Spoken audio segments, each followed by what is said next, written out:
It is still to reinvent itself as a big-league tourist spot. عدة أنواع تجارة داخل مدينة غرامس.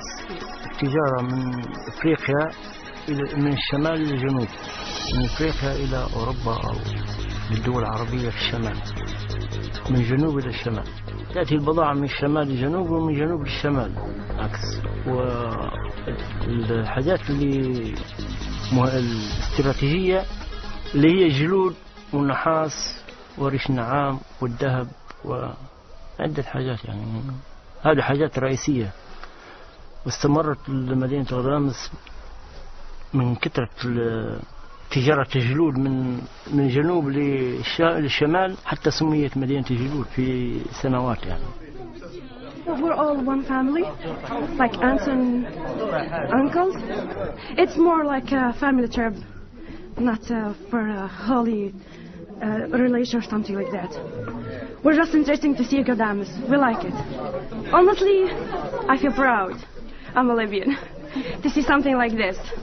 I haven't seen something around the world before like Gadames, so when I come here and I see people like you come from around the world, so I feel so proud. Still, I'd hate the same fate to befall Tripoli's old town.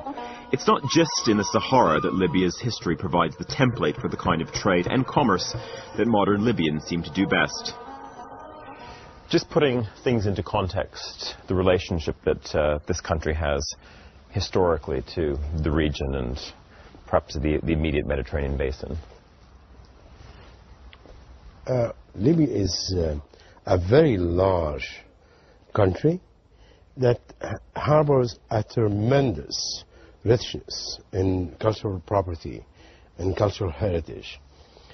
We have more Roman and more Greek sites than the actual Romans and the Greeks. Libya possesses some of the greatest Roman sites in the world. The Mediterranean city of Laptis Magna, just an hour along the coast from Tripoli, is still a remarkably modern blueprint to build on.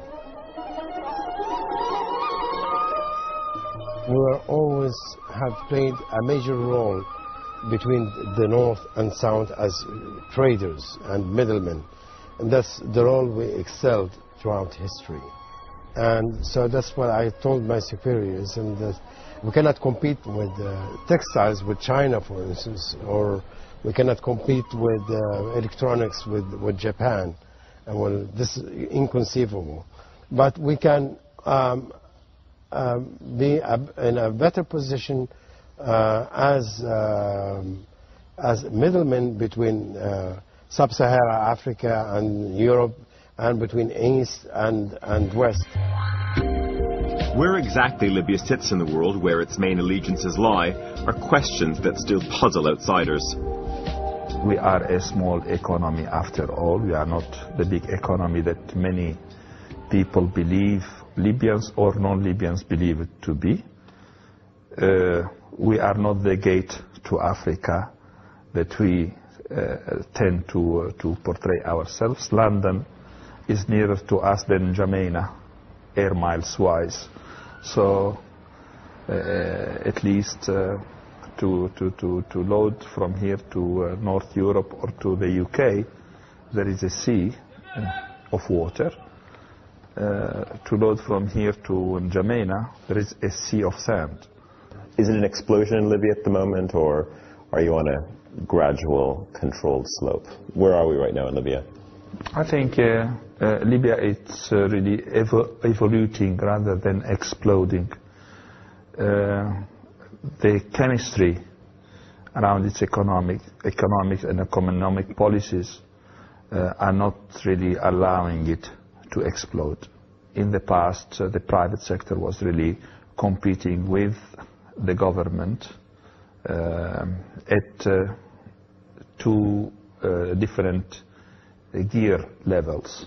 Nowadays, there is only one gear, whether this is private or public. They are competing on equal level. Global politics have put Libya in play again, and the effects are visible on the streets and in the shops. We passed through 10 years of sanction. No flying. People, they traveled by cars around from east to west, Egypt or Tunisia. And we suffered a lot, really. And now we are open to the world. And I think we are friends with British. This is the latest speech of Gaddafi. He said, my best friend is Blair, whether you like him or not, but depends. Socialism and sanctions put the brakes on the retail sector here, but the last 18 months have seen stunning change. As well as bustling, well-stocked markets and small shops, Libya is beginning to introduce supermarkets and the occasional department store. But shopping here is still a very sociable activity, an opportunity to meet friends. The alienation of the hypermarket or mall shopping hasn't arrived here yet. السوق هذا أجمل ما فيه، موجود فيه بضاعة، طلباتي موجودة. طبعا كل ما زاد الاقتصاد وتسرت الحالة بدأ الواحد أرقى وافضل. وهنا أصحابي كلهم أصحابي، طالما أنا ليبي كلهم أصحابي. So far, though, the popularity of supermarkets hasn't dented small retail business. In fact, it's booming. Carl Reuter is a Tripoli-based diplomat who heads up the British Council here. What I've seen is the emergence of a vibrant, ground-up, organically growing private sector, which manifests itself by what you see on the streets, all these little shops that open and close.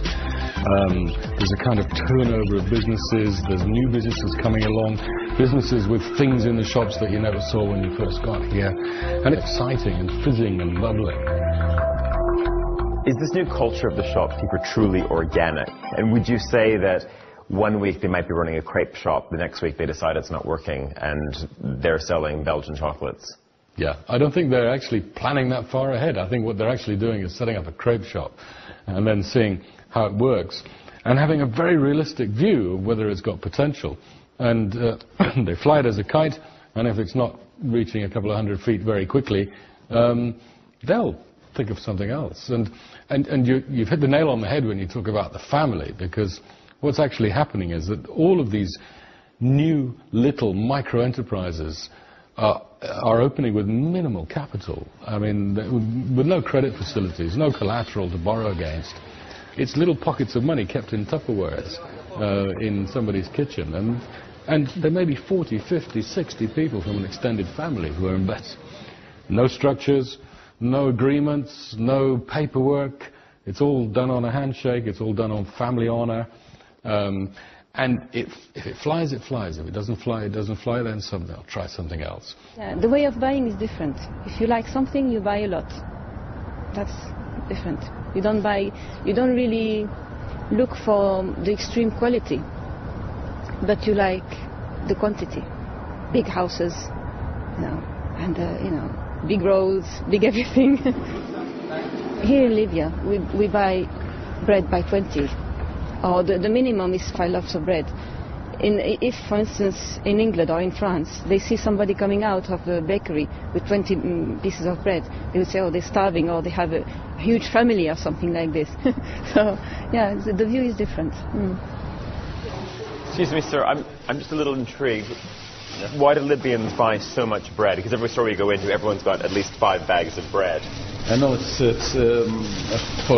in my case, it's for 2 families, 2 families? Yes, my father's house and my own family, Do you think Libyans are going to continue shopping like this, going to individual stores as opposed to going to, let's say, a big supermarket? Do you think this tradition continues? Yes, it will be, it cannot be changed in the near future, because people like it, and they get to the bakery every day, to buy bread for their meal.